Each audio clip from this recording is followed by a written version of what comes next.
नमस्ते बच्चों। नमस्ते सर। आज हम लोग अपनी हिंदी और संस्कृत का शब्दकोश बढ़ाने के लिए 25 शब्दों पर चर्चा करेंगे। और वो 25 शब्द कहाँ से लाए गए हैं? एक किताब है संस्कृत की, रचना अनुवाद कौमुदी। रचना अनुवाद कौमुदी से हम लोग प्रतिदिन 25 शब्दों का अभ्यास करेंगे। इससे आपका हिंदी और संस्कृत दोनों का शब्दकोश बढ़ेगा, और जब शब्दकोश बढ़ेगा तो आपकी बुद्धि और प्रखर होगी। तो सबसे पहले जो आज हम लोग शब्दकोश यहाँ पर ले रहे हैं वो है अभ्यास 1 रचना अनुवाद कौमुदी का, और इसमें हम लोग 25 शब्दों पर चर्चा करेंगे। कितने शब्दों पर चर्चा करेंगे? चर्चा 25 पे। यहाँ 25 शब्द जो लिखे हैं उनको हम लोग उच्चारण करेंगे। सबसे पहले संज्ञा या सर्वनाम शब्द आएंगे। संज्ञा या सर्वनाम शब्दों में हम लोग देखेंगे सह, वह, तौ, वे दोनों, ते, वे सब, भवान आप पुल्लिंग, भवती आप स्त्रीलिंग, रामः राम, ईश्वरः ईश्वर या स्वामी, बालकः बालक, नरः मनुष्य, ग्रामः गांव, नृपः राजा, विद्यालयः विद्यालय। अब यहाँ पर हमने संज्ञा और सर्वनाम शब्दों की बात की है। अभी आपने उच्चारण किया संज्ञा और सर्वनाम। अब संज्ञा और सर्वनाम के बारे में हम अगर आपसे कुछ पूछे तो बता सकते हैं? तो संज्ञा किसे कहते हैं बताएं? हाँ, किसी के भी नाम को हम क्या कहते हैं? संज्ञा कहते हैं। और सर्वनाम किसे कहते हैं? वो शब्द जो संज्ञा के बदले प्रयोग किए जाते हैं। बहुत सही, वे शब्द जो संज्ञा के बदले प्रयोग किए जाते हैं। अब यहाँ जो शब्द दिए हैं संज्ञा और सर्वनाम के, अगर हम इनमें से आपसे पूछे संज्ञा और सर्वनाम शब्द तो बता सकते हैं? Yes sir. तो यहाँ बताइए तो क्या है? वो तो नहीं, सह सर्वनाम है। सर्वनाम। और तो क्या है? सर्वनाम। अच्छा, ते क्या है? सर्वनाम।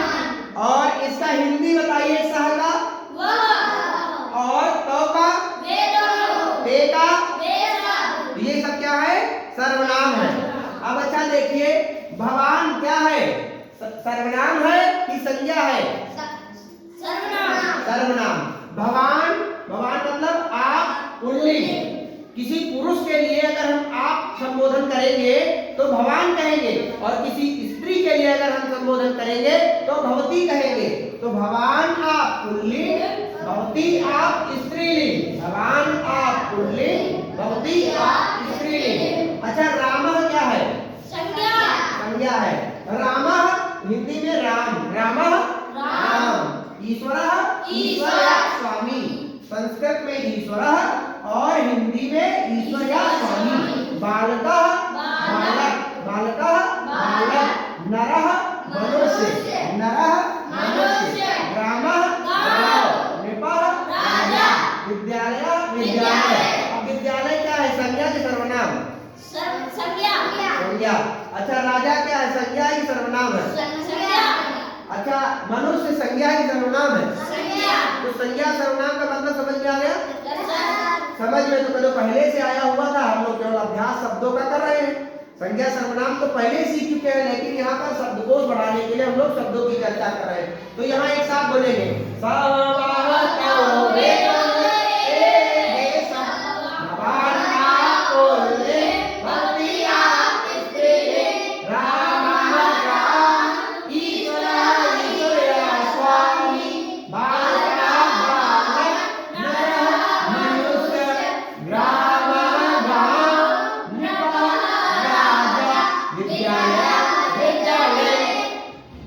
सर्वनाम हो गए। अब हम लोग देखेंगे धातु या क्रिया शब्द। कैसे शब्द? धातु या क्रिया शब्द। धातु क्या होती है पता है? क्या होती है? क्रिया का मूल रूप। क्रिया का जो मूल रूप है वो क्या कहलाता है?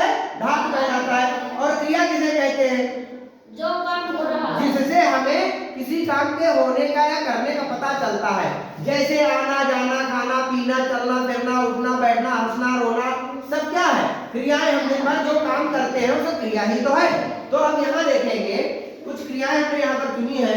भू होना, भू होना, पठ पढ़ना, पठ पढ़ना, लिख लिखना, लिख लिखना, लिख लिखना, हंस हंसना, हंस हंसना, गम जाना, गम जाना, आगम आना, आगम आना। अब देखिए यहाँ हमारे साथ बोलेंगे। भू होना, पठ पढ़ना, लिख लिखना, हंस हंसना, गम जाना, आगम आना। एक बार हम बोलेंगे फिर बच्चे बोलेंगे। भू होना, पठ पढ़ना, लिख लिखना, हंस हंसना, गम जाना, आगम आना। भू होना, पठ पढ़ना, लिख लिखना, हंस हंसना, गम जाना, आगम आना। शोभनम, बहुत अच्छे। अब देखिए यहाँ पर हमें आप बताएं कि भू क्या है, क्रिया है कि धातु है? धातु। बहुत बढ़िया। और होना क्या है? क्रिया। बहुत बढ़िया। पठ क्या है? धातु। और पढ़ना क्या है? क्रिया। लिख क्या है? धातु। और लिखना क्या है? क्रिया। तो धातु और क्रिया का मतलब समझ रहे हैं?